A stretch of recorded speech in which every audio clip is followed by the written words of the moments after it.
Okay, let's dive in. Imagine a world where, typing just isn't a thing anymore, where you control complex systems just by thinking, or maybe even experience something totally new, like hearing colors. It definitely sounds like something straight out of science fiction, doesn't it? Totally. But these brain-computer interfaces, or BCIs, they're moving really fast from novels into actual reality. And Elon Musk's Neuralink is right at the forefront of that push, wouldn't you say? Absolutely. Probably the name most people know. They're aiming to connect our minds, literally, to machines. So welcome to the deep dive. Today, we're really getting into this groundbreaking tech. And the big question, I suppose, is whether Neuralink and BCIs are going to, unlock amazing human potential. Or if they're bringing a whole new set of problems, maybe even dangers we haven't thought of. Exactly. That's what we need to explore. It really gets to the heart of, what it means to be human as technology keeps advancing. Neuralink's main goal, fundamentally, is to create that direct link, brain to external device. Think about something simple like Yeah. forgetting your phone password. We've all been there. Oh, yeah.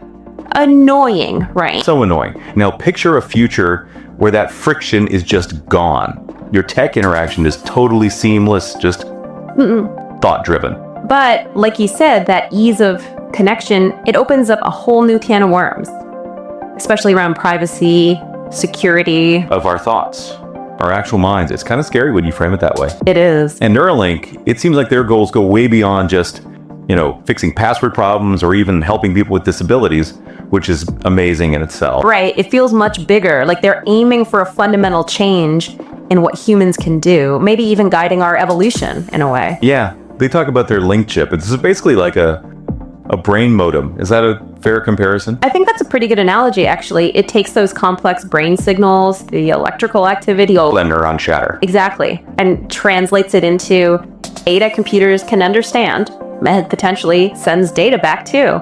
Okay, so that makes the whole idea of thought control feel less abstract, maybe more tangible. I think so. And look at some potential uses they talk about. Thinking to do an internet search. For just blinking to send a text. Right. These aren't just vague ideas anymore. And the big thing is, Neuralink got FDA approval for human trials. Wow. All right. Those trials are actually underway now. This isn't future gazing, it's happening. That's incredible. And I remember those early videos, the monkeys playing Pong. Yeah, with their minds. It was definitely memorable, maybe a bit surreal. A little bit. But if you look past the sort of novelty of it, the potential benefits are just huge. Absolutely massive. We're talking about things like potentially curing Alzheimer's. Or ending paralysis. Giving people movement back. And even merging human creativity with AI in new ways. It really does offer a lot of hope. It really does. The medical side alone could be revolutionary. Restoring motor function, fighting cognitive decline. It's genuinely transformative potential.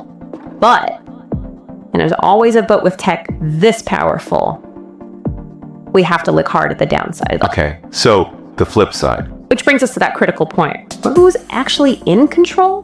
Control of someone's thoughts and all the data these BCIs will generate. Yeah, because that's where the optimism gets tempered a bit, right? Yeah. I read that, currently anyway, the data from Neuralink devices. Neuralink owns it. That's the understanding, yes. It's proprietary to the company. Yeah, well, that immediately throws up some pretty big red flags. Privacy, misuse. Huge flags. Think about the data privacy debates we already have. Our clicks, our searches, everything's tracked. Right. And we'll multiply that by, infinity almost. We're talking about accessing the brain directly. So worst case scenarios, hacking a brain chip, stealing thoughts, even editing thoughts. It sounds like Black Mirror, I know. It really does. But these are the kinds of risks you have to consider when the tech touches the core of who we are, our autonomy, ourself. What about more subtle stuff, like advertising? If companies already target ads based on our browsing, what happens when they could, theoretically, tap into our thoughts? Or even dreams? The idea of hyper-personalized ads trying to shape your desires directly from your brain, yeah, it's unsettling. Deeply unsettling. It just raises these massive questions about, the sanctity of our inner world, mental privacy, where the boundary is going to be. And it's not some far-off future problem, is it? Like you said, the first Neuralink users are here now. Exactly. These aren't just philosophical debates for 50 years down the line. We need to be thinking about the long-term impact for society and for us as individuals right now. So looking ahead, it feels like we're standing at a fork in the road. Definitely seems that way. One path could be, well, almost utopian. Telepathy, maybe? Super fast learning, longer lives, pretty appealing. Very appealing. But the other path? Yeah, the other path looks darker. Total loss of mental privacy. Maybe a new kind of digital divide, but based on who can afford a brain upgrade. That point about access is so crucial. History shows new tech often starts with the wealthy. We absolutely have to work towards making sure if there are benefits, they're shared widely, equitably. We definitely don't want a future where only the rich can afford, say, cognitive enhancements or cures for neurological issues. That would just create even deeper divisions in society, new kinds of inequality. But maybe there's room for some cautious optimism. We've handled big tech shifts before, haven't we? We have. Think about fire or nuclear power or even the internet and social media. Not always smooth transitions. Definitely not always smooth. But we adapt. We find ways. If BCIs are developed responsibly, if access is broad, if the focus stays on healing and connecting. The potential is still revolutionary, right? In a good way. Immense potential, yes.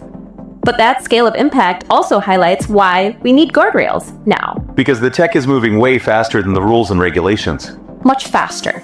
We desperately need strong ethical guidelines, legal frameworks, something to steer this, make sure the benefits outweigh the risks for everyone. Okay, so as we wrap up this deep dive, what are the key takeaways for our listeners? This isn't just something to passively watch, right? Absolutely not. Stay informed, that's number one. Read about the developments. Ask hard questions. Yes. Demand transparency from these companies. What are their goals? What are their safeguards? Get involved in the discussion about the kind of future we actually want. Exactly. And maybe even think about where you invest your money. If that's something you do, it all sends signals. Right. So a final thought maybe to leave people mulling over. Okay. If our brains really do become just another interface connected to machines, Yeah. what does that ultimately do to our definition of being human?